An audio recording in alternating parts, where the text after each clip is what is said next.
Good morning বন্ধুরা। আজ হলো 13 ফেব্রুয়ারি শুক্রবার। আজকের বরাক উপত্যকা তথা আসামের শ্রীভূমি, শিলচর, হাইলাকান্দি এবং ভারতের বিভিন্ন প্রান্তের আজকের সকালের বিশেষ বিশেষ খবরগুলি হলো: বিজেপির প্রার্থী বাছাইয়ে এবার নয়া ফর্মুলা। বিজেপির মণ্ডল স্তরে এবার প্রার্থী বাছাইয়ে বুটাবুটি হবে। আগামী 16 থেকে 17 ফেব্রুয়ারি গোটা অসম জুড়ে বিজেপির মণ্ডল স্তরে এই বুটাবুটি হবে। বুধবার মুখ্যমন্ত্রী হিমন্ত বিশ্ব শর্মা একথা জানান। তিনি বলেন, প্রত্যেক বিধানসভা কেন্দ্রে আমাদের দল বিজেপির টিকিট প্রত্যাশী রয়েছে। প্রতিটি বিধানসভা কেন্দ্রের প্রার্থী বাছাইয়ে মণ্ডল স্তরের বুটাবুটিতে 70 থেকে 80 জন পদাধিকারী অংশ নেবেন। টিকিট বন্টন প্রক্রিয়া যাতে সম্পূর্ণ গণতান্ত্রিকভাবে সম্পন্ন হয়, এ কারণে বিজেপি এ উদ্যোগ নিয়েছে। বুটাবুটির পর বোঝা যাবে তৃণমূল স্তরের জনগণ কাকে বিজেপির প্রার্থী হিসাবে চাইছেন। বিদ্যুৎ চুরির অভিযোগে গ্রেফতার এক যুবকের পুলিশ হেফাজতে মৃত্যুর ঘটনাকে কেন্দ্র করে উত্তপ্ত হয়ে উঠেছে বড়খলা বিধানসভার অন্তর্গত ডলু চা বাগান এলাকা। বৃহস্পতিবার রাত থেকে এলাকা জুড়ে তমতমে পরিস্থিতি বিরাজ করছে। মৃত যুবকের নাম রাজেশ মির্দা। স্থানীয়দের অভিযোগ, গত সোমবার সকাল প্রায় 10টা নাগাদ বাড়ির পাশের একটি মুদি দোকান থেকে বড়খলা থানার পুলিশ রাজেশকে আটক করে নিয়ে যায়। পরিবারের দাবি, গ্রেফতারের বিষয়ে তাদের স্পষ্টভাবে কিছু জানানো হয়নি।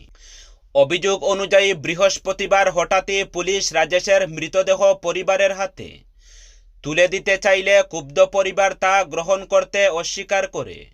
তাদের অভিযোগ, পুলিশ হেফাজতেই রাজেশের মৃত্যু হয়েছে এবং ঘটনার সুষ্ঠু তদন্তের দাবি জানিয়েছেন তারা। ঘটনার প্রতিবাদে শতাধিক মানুষ রাস্তায় নেমে বিক্ষোভ প্রদর্শন করেন।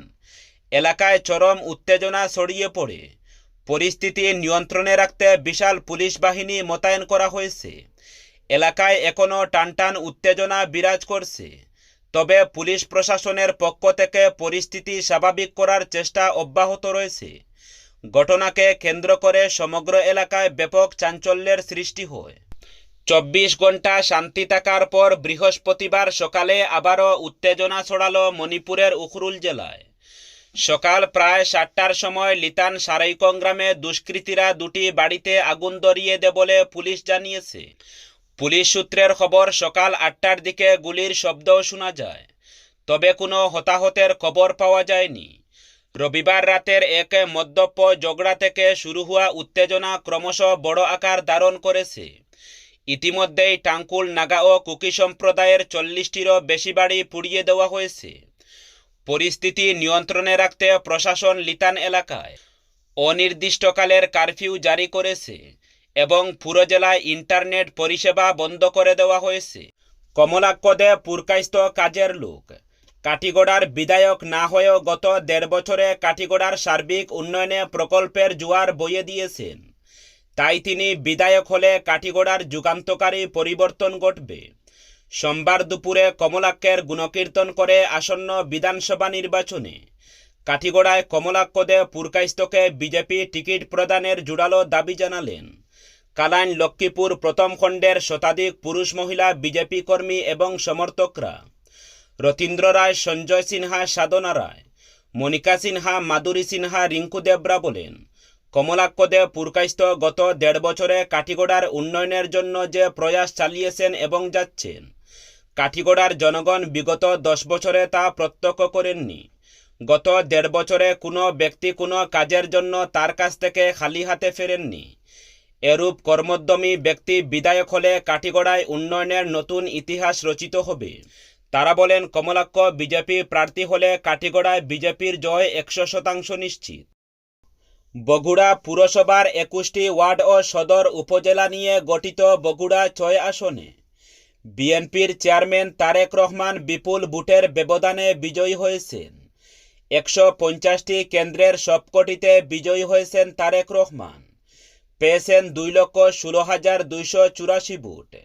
তার নিকটতম প্রতিদ্বন্দ্বী বাংলাদেশ জামাতে ইসলামীর নেতৃত্বাধীন 11 দলীয় জোটের প্রার্থী ও জামাতের বগুড়া শহর শাখার আমির আবিদুর রহমান পেয়েছেন 97,626 ভোট। এখানে মোট ভোটার 4,54,043 জন। ভোট পড়েছে 71.3%। হাইলাকান্দি ডিস্ট্রিক্ট ম্যাজিস্ট্রেট আসন্ন বিধানসভা নির্বাচন শান্তিপূর্ণভাবে পরিচালনার জন্য লাইসেন্সধারী আগ্নেয়াস্ত্র নিকটবর্তী থানায় জমা করার নির্দেশ দিয়েছেন।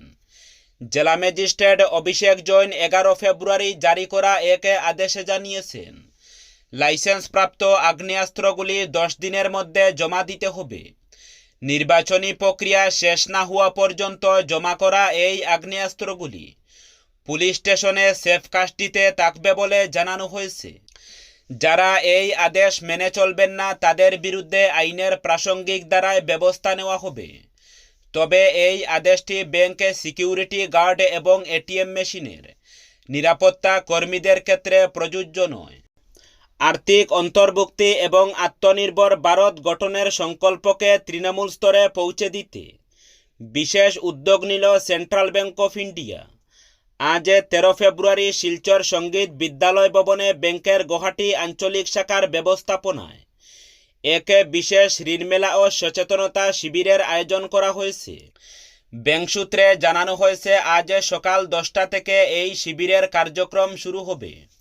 মূলত সমাজের বিভিন্ন স্তরের মানুষ, বিশেষ করে কৃষিজীবী এবং আত্মসহায়ক গোষ্ঠীর সদস্যদের ব্যাংকিং পরিষেবার আওতায় আনা এবং তাদের বিভিন্ন সরকারি ঋণ প্রকল্পের সুবিধা প্রদান করাই এই কর্মসূচির মূল লক্ষ্য। শিবিরে পোল্ট্রি ফার্মিং প্রধানমন্ত্রী সূর্যঘর যোজনা, পিএমএফএমই, কিষাণ সাথী, খাদ্য প্রক্রিয়াকরণ এবং কৃষিভিত্তিক বিভিন্ন আর্থায়ন প্রকল্প নিয়ে বিশদ আলোচনা করা হবে। যোগ্য আবেদনকারীদের যাচাই প্রক্রিয়া শেষে অনুষ্ঠানস্থলে ঋণের মঞ্জুরিপত্র প্রদান করা হবে।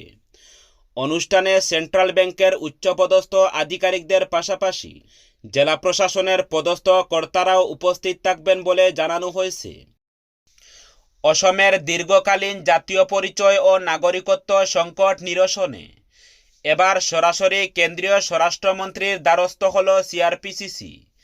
এনআরসির চূড়ান্ত তালিকার ভিত্তিতে রাজ্যের প্রকৃত নাগরিকদের দ্রুত জাতীয় পরিচয়পত্র ইস্যু করার দাবি জানিয়ে কেন্দ্রীয় স্বরাষ্ট্রমন্ত্রী অমিত শাহের উদ্দেশ্যে একটি স্মারকপত্র পেশ করেছেন সংগঠনের সাধারণ সম্পাদক সাধন পুরকাইস্ত। আবেদনে উল্লেখ করা হয়েছে, সুপ্রিম কোর্টের সরাসরি তত্ত্বাবধানে দীর্ঘ আইনি প্রক্রিয়া সম্পন্ন হওয়ার পরও অসমের এনআরসির চূড়ান্ত তালিকা প্রকাশ করা হয়েছিল। এই তালিকায় যাদের নাম অন্তর্ভুক্ত হয়েছে তারা দেশের বৈধ নাগরিক, কিন্তু অত্যন্ত পরিতাপের বিষয় যে শীর্ষ আদালতের ঘোষণার পর প্রায় 6 বছর অতিক্রান্ত হয়ে গেলেও এখন পর্যন্ত সেই তালিকার ভিত্তিতে জাতীয় পরিচয়পত্র প্রদানের কাজ শুরু হয়নি। ফলে অসমের সাধারণ মানুষ চরম অনিশ্চয়তার মধ্যে দিন কাটাচ্ছেন। সিআরপিসিসির পক্ষে সাধন পুরকাইস্ত বলেন, এই দীর্ঘসূত্রতা ও প্রশাসনিক দুয়াশার অবসান ঘটানো এখন সময়ের দাবি।